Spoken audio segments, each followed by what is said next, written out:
Hi, in this video today I'm going to show you how you can change the brightness on this Samsung 2024 model. Now for me, I've set it all up for automatic, so I don't have to do anything. If the room's light, it will be brighter than if the room is dark. But if you want to change the brightness, then you can do it, but the menu is hidden away where you have to turn off Eco in order to get the brightness. So we're going to go into Home, and we're going to go to the left hand side and work our way down to Settings. This menu won't be here if you go straight to Settings on the remote control. You have to go to Home first. Now if you have a look here, right now it always takes a few seconds to update, but brightness will either be blanked out or you will have picture setup.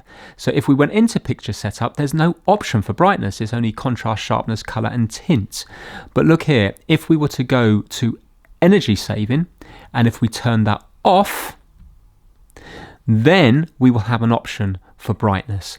Now again, because it takes a while to update, if I go into picture setting now, you can see we now have an option for brightness. Or if I return out of this menu completely and then go back into it, you will see it will then come up with brightness. And then we can adjust it ourselves. So there we go, we now have the option for brightness. And if we click in it, you can then change it. So right now it's as bright as it can be, but you can lower it right the way down. So if you want to set your own brightness, you can do. You can see now it's a lot darker than it was a few seconds ago. So that's it. That's how to get the brightness menu on your Samsung 2024 model. Thanks for watching.